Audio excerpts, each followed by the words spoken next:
नमस्कार आप सभी को। दोस्तों, आज बात करते हैं साहित्य के बारे में कि आखिर हम साहित्य पढ़ते क्यों हैं। देखिए, आप सबसे पहले तो एक बात मन में याद रखिएगा कि साहित्य सबके हित की बात करता है, सबको साथ ले चलने की बात करता है।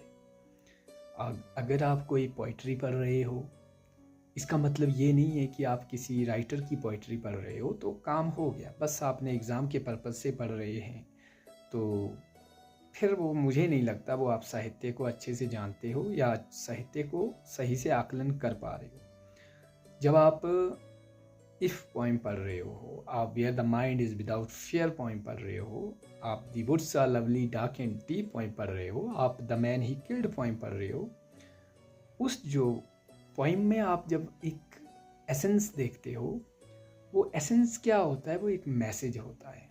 जो मैसेज कैलिफोर्निया यूनिवर्सिटी में पढ़ने वाला स्टूडेंट समझ पा रहा है, जो पाकिस्तान में पढ़ने वाला स्टूडेंट उसको फील कर रहा है, एंटिसिपेट कर रहा है, वही फील जो है हिंदुस्तान में बैठा हुआ एक स्टूडेंट फील करता है।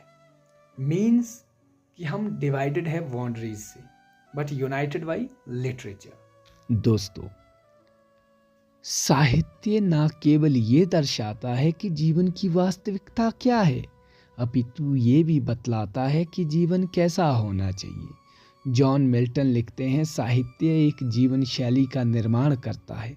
शिक्षा और साहित्य दोनों ही मनुष्य के लिए सही दिशा और सही जीवन शैली का निर्माण करने का प्रयास करते हैं। शिक्षा में साहित्य की प्रासंगिकता इस बात से और अधिक बढ़ जाती है कि छात्रों की मानसिक परिधि और दृष्टिकोण को विस्तार प्रदान करता है।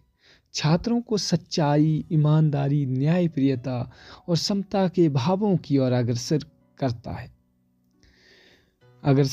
है।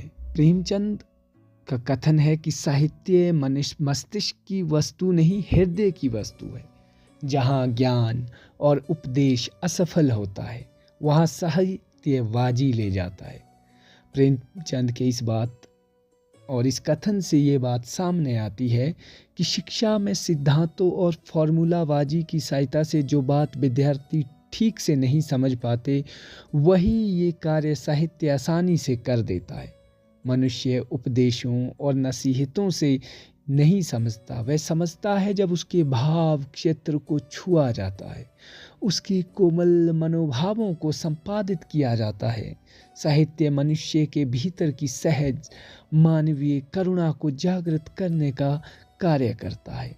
दोस्तों, शिक्षा में साहित्य की आवश्यकता इसलिए भी महत्वपूर्ण हो जाती है कि इससे विचार शक्ति का विकास होता है। अगर कोई आप यहाँ पर हिंदी साहित्य की प्रेमचंद की कोई गाथा आप पाकिस्तान के किसी शहर में जो है उसी पोइम को या उसी उपन्यास को पढ़ाया जाएगा, तो वहाँ का जो किसान है उस उपन्यास को अपने साथ जरूर जो है वो एंटिसिपेट करेगा।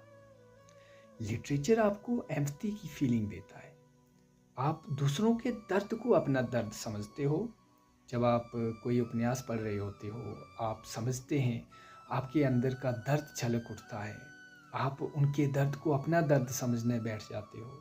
ठीक है, आप उनके दर्द को अपना दर्द मानकर आपकी आंखों में आंसू आ जाते हैं। That is the essence of literature. Literature आपको कभी नफरत नहीं सिखाता। लिटरेचर आपको हमेशा यही सिखाएगा कि प्यार कैसे करना है। तभी तो आप कहते हैं कि लिटरेचर वाले लोग ज़्यादा इमोशनल होते हैं। लिटरेचर क्यों इमोशनल करता है किसी भी व्यक्ति को? क्योंकि आप इंसान बने बाई चांस, लेकिन इंसान बनने के बाद इंसानियत कैसे आई वो साहित्य सिखाता है। जब आप किसी साहित्य को पढ़ते हैं, आप गोदान को पढ़ते हो, आप गुनाहों का देवता को पढ़ते हो, जब आप हैमलेट को पढ़ते हो, मैकबथ को पढ़ते हो, द मेयर ऑफ कास्टरब्रिज को पढ़ते हो, टॉमस हार्डी के जो नावल है, आप समझते हैं समाज को। आप हार्ड टाइम्स को पढ़ते हो, आप समझते हो मजदूरों की दशा को। आप जब डॉल्स हाउस को पढ़ते हो तो आप समझते हैं वीमेंस की साइकी को। आप समझते हैं वीमेंस के ऑपरेशन को, आप समझते हैं मेल्स डोमिनेटेड सोसाइटी को, फिर आप समझते हैं कि वीमेंस कैसे जो है एक्सप्लॉइटेड पास्ट में हुई थी और कैसे ही वो आज भी हो रही है। क्या वो स्थिति आज बदतर हुई है? और आज क्या हमारा साहित्य उस स्थिति को सुधारने में कामयाब हुआ है? ये एक साहित्य जो राजनीति को एक दिशा दिखाता है कि दोस्तों, साहित्य की शिक्षा छात्र छात्राओं में स्वतंत्र सोच का बीजारोपण करने का कार्य करती है। स्वतंत्र विचार बहुत से सामाजिक, राजनैतिक, धार्मिक इत्यादि विषयों के संबंध में तर्क संगत ढंग से सोचने का अवसर देती है। साहित्य किसी भी मनुष्य के भीतर की सद्वृत्तियों को उजागर करने का कार्य करती है। प्रेमचंद के अनुसार अगर देखा जाए, साहित्य ही मनोविकारों के रहस्य खोलकर सद्वृत्तियों को जगाता है। सत्य को रसों द्वारा हम जितनी आसानी से प्राप्त कर सकते हैं, ज्ञान और विवेक द्वारा नहीं कर सकते। उसी भांति जैसे दुलार चुमकार कर बच्चों को जितनी सफलता से वश में किया जा सकता है, डांट फटकार से संभव नहीं। दोस्तों, साहित्य सामाजिक सद्भाव को आश्रय देकर असमानताओं को मिटाने का प्रयास करता है। सहृदय व्यक्तियों के मध्य एकात्म स्थापित करने का कार्य साहित्य प्राचीन समय से ही करता आ रहा है। जी हाँ, साहित्य द्वारा बहुत से ऐसे आदर्शात्मक चरित्रों की सृष्टि की जाती है जो कि कालजयी और अनुकरणीय बन जाते हैं। कि शिक्षा की बात की जाए तो वर्तमान संदर्भ में इसे बेहद संकुचित अर्थों में देखा जाने लगा है। शिक्षा का अर्थ स्कूली ज्ञान तक सीमित मान लिया जाता है, जबकि ज्ञानवान मनुष्यों का मानना है कि व्यक्ति की शिक्षा जीवन के निरंतर के साथ साथ चलती रहती है। शिक्षा में साहित्य की प्रासंगिकता को कदापि नकारा नहीं जा सकता। शिक्षा और साहित्य दोनों ही मानवीय अभिवृद्धि के अत्यंत महत्वपूर्ण पक्ष है। शिक्षा के अंतर्गत जो ज्ञान सिद्धांतों द्वारा प्रदान किया जाता है, वही ज्ञान साहित्य के द्वारा रोचकता के साथ दिया जाता है।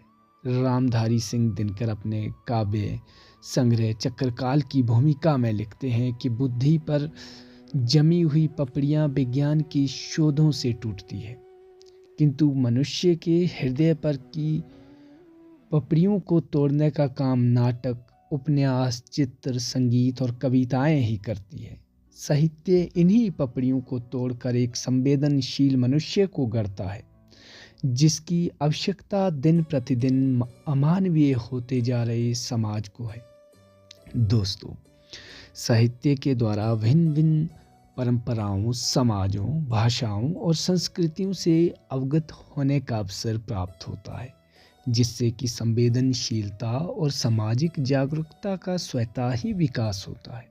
शिक्षा प्रमुख रूप से विद्यार्थियों को कौशल, रचनात्मकता, विचारशीलता, नवीन सिद्धांतों का ज्ञान प्रदान करती है। साहित्य इसी ज्ञान को कहानियों, नाटक, उपन्यास, कविता आदि के माध्यम से विश्लेषित करता आया है। दृश्य था उस समय और आज का जो परिदृश्य है कुछ और है। तो हम समझते हैं पास्ट से कि पास्ट में वीमेंस की सिचुएशन कैसी थी। साहित्य आपको मनुष्य से मनुष्यता की ओर ले जाता है। तभी आप कहते हैं ना कि साहित्य समाज का दर्पण है। जब आप द मैन ही किल्ड एक पोइट्री है, काफ़ी अच्छी है। जब आप पढ़ते हो आपके अंदर एक भाव आता है। आप समझते हैं कि दो सैनिक एक युद्ध क्षेत्र में आमने सामने आ जाते हैं और वो बिना किसी वजह के एक दूसरे को मार देते हैं। लेकिन लिटरेचर कहता है कि नहीं, उन लोगों ने एक दूसरे को इसलिए नहीं मारा कि वो बाउंड्री पर है या वो एक दूसरे के शत्रु हैं। वो इसीलिए मारा उन्होंने एक दूसरे को क्योंकि वो शायद जॉबलेस थे, वो पेनीलेस थे, उनके पास पैसे नहीं थे। सी कि लिटरेचर कैसे छोटी छोटी चीज़ों को बांधता है। अगर हम देखते हैं समाज में लोग मारने, काटने, ब्लडशेड की काफ़ी ज़्यादा बातें करते हैं, जबकि वो लिटरेचर एक मोमेंट में उसको ले जाता है सराय की तरफ कि जिस सैनिक को मैंने मारा है, क्या अगर ये सैनिक मुझे इन में मिलता, किसी सराय में मिलता, किसी बार में मिलता, क्या हम एक दूसरे को गोली मारते? बिल्कुल नहीं मारते। हम एक दूसरे को गोली मारने के बजाय हम एक दूसरे के साथ 2 पैग शेयर करते, 2 कॉफ़ी शेयर करते। That is the beauty of literature कि आप एक तरफ से जो नफ़रत का बीज बो रहे हैं, दूसरी तरफ से लिटरेचर आपको आईना दिखाता है कि नफ़रत किस बात की। जब आप जूठन जैसा मार्मिक आत्मकथा को पढ़ते हो, आप ये नहीं समझते हैं, आप ये नहीं पढ़ते हैं कि ओम प्रकाश वाल्मीकि ने एक आत्मकथा लिखा है तो इसको एग्ज़ाम के पॉइंट ऑफ व्यू से पढ़ना है, दैट्स ऑल। नहीं, आप समझते हैं जाति प्रथा को, आप समझते हैं उत्पीड़न को, आप समझते हैं ओम प्रकाश वाल्मीकि की साइकी को कि कैसे उसके साथ समाज में प्रताड़ना हुई, कैसे उसने खुद को उस मुकाम तक पहुंचाया, उसके बीच का जो रास्ता था वो कैसा था। आपने साहित्य के माध्यम से जब आपने उनको पढ़ा, आपने देखा कि उनको जो है जो बैल के जो चमड़ा है उसका बाहर जो उधेड़ने का काम भी वाल्मीकि करते हैं। That was not his profession, but उसको करना पड़ा for the sake of money. अगर नहीं करेंगे तो वो कमा नहीं पाएंगे, खा नहीं पाएंगे। तो समाज के छोटे छोटे जो अंश होते हैं, जो छोटी छोटी चीज़ें होती हैं, जो हम लिटरेचर के माध्यम से जानते हैं, वो हमें सिखाता है कि ये जो काम कर रहा है पार्टिकुलर सोसाइटी या पार्टिकुलर समाज, ये कोई इनका व्यवसाय नहीं है, ये इनकी कंपल्शन है, मजबूरी है। हम अगर साहित्य पढ़ रहे हैं, हमें उनको साथ में लेकर चलना पड़ेगा। वो दे आर नॉट अदर्स, वो अलग नहीं है, वो हम ही में से है। बट हमने उनको जो है क्या किया है, एलिनेट किया है। हमने उनको अदर बता के जो है उनकी आइडेंटिटी को अदर कर दिया है। That is the essence of literature कि लिटरेचर हमें कैसे बताता है। फॉर एन एग्जाम्पल, हम जब हार्ड टाइम्स पढ़ते हैं, हम देखते हैं कि जो सोसाइटी है वो मटेरियलिस्टिक ज़्यादा है। जो ग्रैंड फैमिली है वो कैसे जो है इमोशंस जिससे ज़्यादा मटेरियलिस्टिक वर्ल्ड को जो है वो मटेरियलिस्टिक थिंग्स को जो है वो प्रमोशन करता है। वो अपनी डॉटर की शादी जो है 20 साल से भी ज़्यादा एक अंकल से कर देता है। उसे उन चीज़ों से फ़र्क नहीं पड़ता। वो कहता है कि इमोशंस जो है हम काम नहीं करते, फैक्ट काम करता है। फैक्ट ये कहता है कि वो व्यक्ति अमीर है। हम उस कहानी में ये नहीं देख रहे हैं कि इस पर्टिकुलर पर्सन की वहाँ उस समाज से शादी, उस पर्सन से शादी हो गई। बट हम क्या देख रहे हैं उस साहित्य के माध्यम से, हम देखते हैं कि वो जो उस समय की सोसाइटी है वो वीमेंस को एक ऑब्जेक्ट ही नहीं मानती, बट एक काइंड ऑफ एक वस्तु की तरह कहीं भी किसी को भी सौंप दे रही। और हम उस समाज के परिदृश्य का आकलन करते हैं कि उस समय का जो समाज था वो किस तरह का था और आज कैसा है, आज का परिदृश्य कैसा है। हम समझते हैं भूतकाल में, हम जब भूतकाल के साहित्य को पढ़ते हैं, हम समझते हैं वहाँ का वीमेंस जो पर्दा प्रथा को समझते हैं कि वीमेंस का जो चूल्हा चौका है वही उनका साहित्य है। उसी घर में, उसी वातावरण में वो खुश है। उनका मर्दों के प्रति ऊंची आवाज़ में बात करना निषेध माना जाता है। समाज में इस तरह की जो कुरीतियों को दूर करने का अगर किसी ने काम किया है तो वो है साहित्य। साहित्य ही बताता है आपको कि आपके अंदर जो फीलिंग्स है, जो एम्पैथी नेचर है, वो कैसे आएगा। आप रीडिंग कर रहे हो, आप खुद को तो इम्प्रोवाइज्ड कर रहे हो, you are making yourself too much brilliant through your study, through your reading. But ये आपके क्रिटिकल थिंकिंग को भी एनहांस करता है, हमारे क्रिटिकल एनालिसिस को बढ़ाता है, हम एक ही एस्पेक्ट से लिटरेचर को नहीं देखते हैं। ऑल माई सन्स, जब आप अमेरिकन लिटरेचर देखते हैं, जब वहाँ पर मटेरियलिस्टिक जो थॉट्स जो इतना ज़्यादा बढ़ जाता है, ठीक है, जब लोग मनी को ज़्यादा प्रेफरेंस देना शुरू कर देते हैं तो वो डिफेक्टिव सिलेंडर्स को भेज देते हैं। और जब उन वहाँ 21 यात्री जो मर जाते हैं, जब जो कैलर होता है, जब वो खुद को जब लास्ट में शूट कर देता है, वो इसीलिए शूट करता है, उसे लगता है कि जो एरोप्लेन में लोग मर जाते हैं वो सभी उसी के पुत्र के जैसे थे।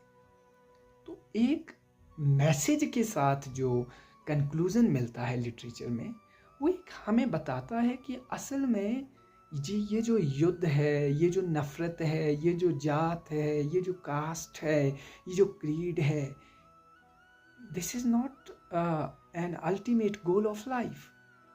एक समय था जब आप देखते होंगे अफ्रीकन लोगों के साथ कैसा बिहेवियर होता था। They were being considered like animals. और हम लोग भी, हमारे पास अपना लिटरेचर था, लेकिन क्यों रेसिज्म जो है इतना हावी हो गया था कि आपने सुना होगा still I will rise, Maya Angelou की एक पोइम है, आपने पढ़ी होगी। That is not all about that she is talking about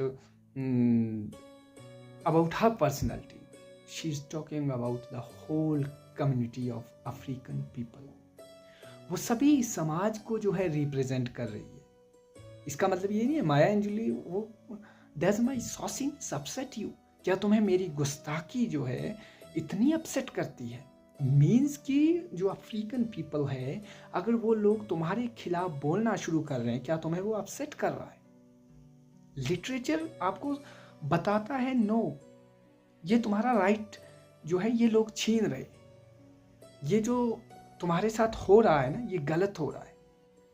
जी हाँ, जो भी मनुष्य साहित्य के अंतर्गत आता है वो जीवन के कई पड़ाव को पार कर जाता है।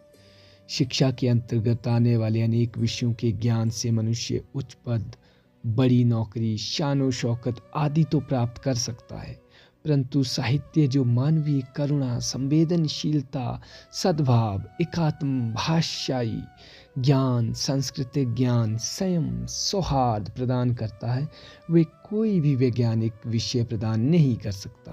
प्रेमचंद ने अपने निबंध जीवन में साहित्य का स्थान में साहित्य के महत्व को रेखांकित करते हुए नादिर शाह का उदाहरण दिया है। नादिर शाह से ज़्यादा निर्दयी मनुष्य और कौन हो सकता है? हमारा आशय दिल्ली में हत्याएं कराने वाले नादिर शाह से है।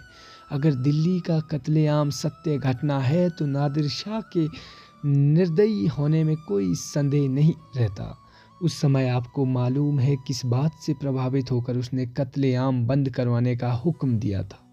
दिल्ली के बादशाह का वजीर एक रसिक मनुष्य था। जब उसने देखा कि नादिर शाह का क्रोध किसी तरह नहीं शांत होता और दिल्ली वालों के खून की नदी बहती चली जाती है, यहाँ तक कि खुद नादिर शाह के मुंह लगे अफसर भी उनके सामने आने का साहस नहीं करते, तो वह हथेलियों पर जान रखकर नादिर शाह के पास पहुँचा और ये शेर पढ़ा, कसे ना मांद की दीगर वे तेगे नाज खुशी, मगर की जिंदा कुनी खलकरा बाज खुशी। इसका अर्थ ये हुआ कि तेरे प्रेम की तलवार ने अब तक किसी को जिंदा ना छोड़ा, अब तो इसके सिवा कोई उपाय नहीं कि तुम मुर्दों को फिर जला दो, फिर उन्हें मारना शुरू करे।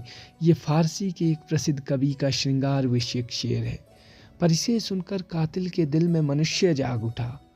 इस शेर ने उसके हृदय की कोमल भाग को स्पर्श कर दिया और कत्लेआम तुरंत बंद कर दिया। दोस्तों, इस उदाहरण द्वारा साहित्य की शक्ति और क्षमता को हम समझ सकते हैं।